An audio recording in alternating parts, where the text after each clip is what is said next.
আসসালামু আলাইকুম গাইস, সবাইকে ঈদুল আজহার অনেক অনেক শুভেচ্ছা। তো আজকে হলো আমাদের এদিকে ঈদ। আর ঈদ মানে কি জানো তো, অনেক মজা। তো আজকে আমি শুধু মজা না, ভিডিও করছি আর কি। তো আমি একা একা মজা করব না, তোমাকে মজা দেবো। তো আজকে আমি ঈদে যা যা করছি সব তোমাদের দেখাবো। তো চলো শুরু থেকে শেষ পর্যন্ত সব কিছু দেখে আসি। তো আমার ঈদের সকালটা শুরু হয় গরুকে গোসল করানো থেকে, কারণ তোমরা জানো যে গরুকে গোসল করানোর পরেই এটা আর কি আল্লাহর নামে কুরবানি দেওয়া হয়। তো এটা এখন যে আর কি আমরা সুন্দর মতো আর কি এটা পরিষ্কার টরিষ্কার মানে যেটাকে বলে গোসল করাইতাছি। এই যে একটা বড় ভাই আমাদের হেল্প করতেছে, উনি আর কি আমাদের সাথেই আছে, আমরা 4 ভাগ। উনি দেখতেছো কি সুন্দর করে মগ দিয়ে আর কি পানি ঢেলে ঢেলে গোসল করতেছে, কারণ এটা ভাই আমরা পুকুরে নিয়ে আর কি করতে পারবো না, আমরা এদিকে সাইজে সবাই ছোট। আমরা যদি এটাকে নিয়ে পুকুরে যাই তাহলে আমাদের আর বিচেরা পাওয়া যাবে না। তো এটা গোসল করার পরে আমরা গোসল করব, তারপর আমরা ঈদের নামাজ পড়তে যাব। গরু গোসল টোসল করা একটাই কাম, সেটা হলো নিজে গোসল করুন। লিগা যাবো অনেক গোসল করতে, ঠিক আছে, কোনো সমস্যা নাই। এরপর যাবো আবার ঈদের নামাজ পড়তে। मौसम बहुत बेईमान है, कुर्बानी बहुत अच्छा है, तू बहुत भला है, मेरी जान।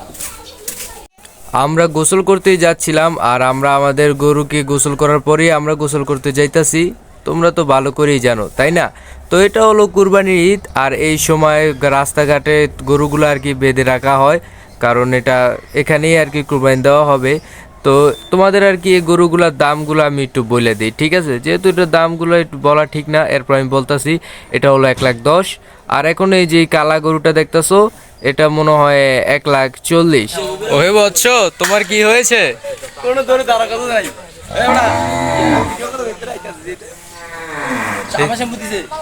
গামছা নিলাম লেগা গামছা দিয়ে গিরবা? গামছার কথা কইছো, মন নাই আমার, গামছা আমি লিয়ে বসি। কিছুক্ষণ পরে আর কি আমরা একটু ওই দিকে যাই গরু দেখার জন্য।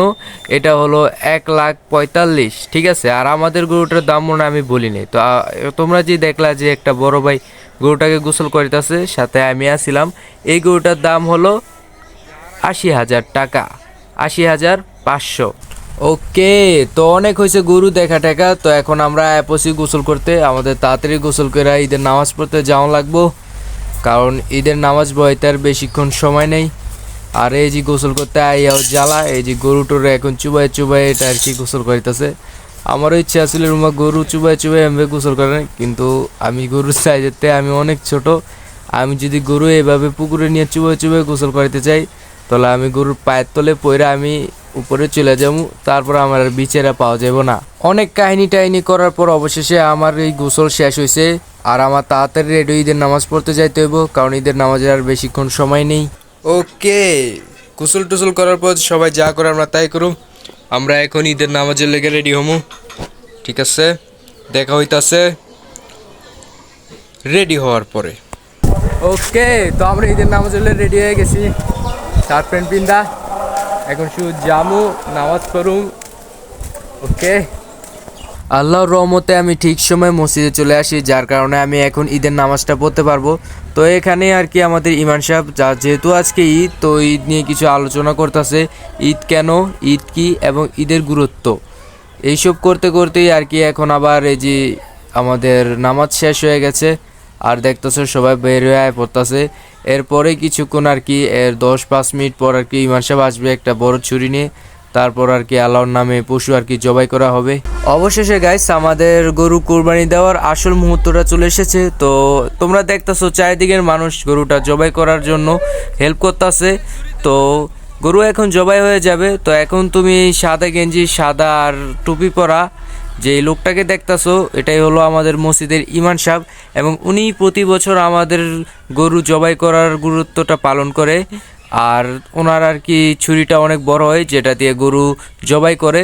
এটা আর কি একটা কিছুর ভিতরে আর কি যত্ন করে রাইখা দেওয়া হয় পেপার দিয়ে মুড়ে টুড়ে, কারণ ওনার সাথে সবসময় পোলাপান ঘোরাফেরা করে। যদি কিছু একটা হয়ে যায়, পোলাপান তো জানোই কথা মতো কিছুই শোনে না, তাই আর কি এটা একটু সেফটি হিসাবে রাখা হয়। আলহামদুলিল্লাহ, অবশেষে আমাদের গরু জবাই হয়ে গিয়েছে। এই যে এটা হলো গরুর গোশ আমি আমাদের গরু জবাই করার ভিডিওটা দেখাতে পারতেছি না, এর কারণ তোমরা নিজেরাই জানো, আর বলা লাগবে না। তো এখান থেকে এক ভাগ গোশ চলে যাবে সমাজে, এক ভাগ গোশ চলে যাবে গরিবদের মাঝে, আর এক ভাগ গোশ চলে আসবে আমাদের ঘরে। তো এটাই হলো আমাদের সমাজের নিয়ম।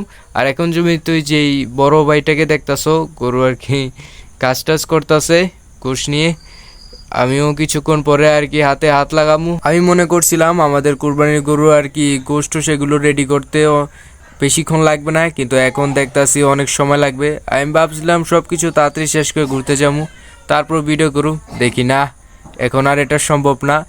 তো এখন আর কি কিছু করার নাই, ভিডিও এখানে শেষ করে দেবো, সামনে আর কিছুই নেই। তোমাদের যদি এই ভিডিওটা ভালো লাগে লাইকটাই কিছুই করো না, শুধু একটু সাবস্ক্রাইব করে দিও। আর হ্যাঁ ভাই, ভিডিও বানাইতে বহুত কষ্ট হয়, এই ভিডিওটা দেখতে অনেক সিম্পল হলেও যে বানাইতেই বুঝে ভাই কিছু একটা করে দিও, পারলে একটা লাইক ঠাইক। সো